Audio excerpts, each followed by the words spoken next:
Some films were always going to fail, regardless of what they done. Jigsaw copycat. This is gonna go sideways fast. Hey everyone, welcome back to the channel. My name is Scott and I'm your host today and every other day as I take you through news and reviews in the world of horror. Today I'm taking a look at Spiral from the Book of Saw from 2021. But before I do that, make sure you subscribe, hit that notification bell, because if like me you love horror, you're pretty much going to love everything I do here on the channel.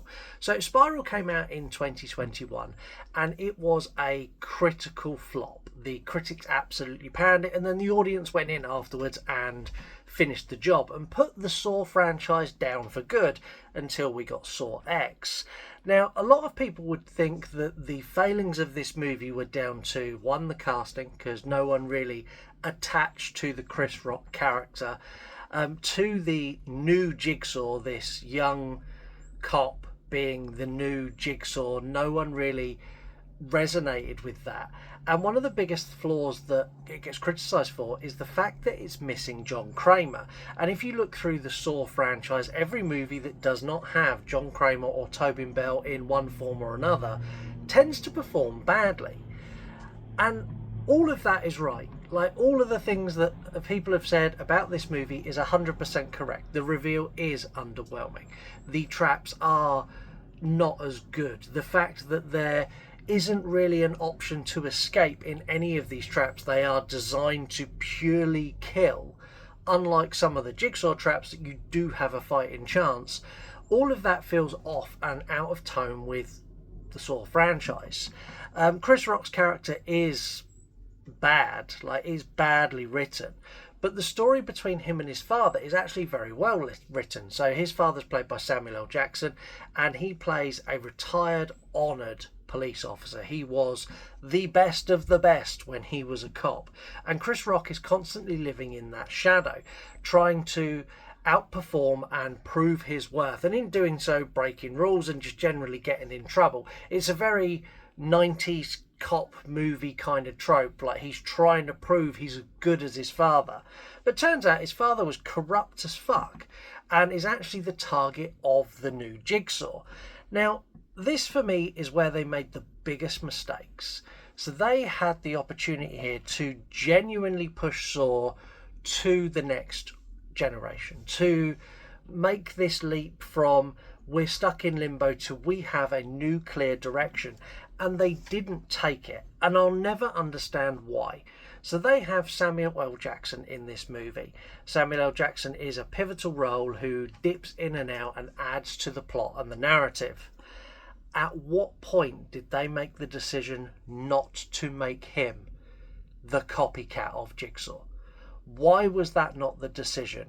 Now, hear me out on this. While Samuel L. Jackson's character would be very different to a John Kramer character, I think the audio tapes would be very different. It wouldn't be, hello, I want to play a game. It would be, what's up, motherfucker, I want to play a game. But that character as the sadistic villain would be fabulous, and I can say that with confidence because Samuel L. Jackson has played villains before.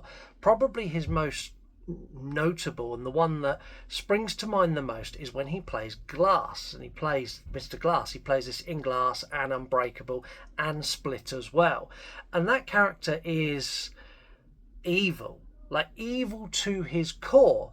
And if you transfer that over to the Spiral / Saw universe, I think that is a very compelling villain to take this franchise forward.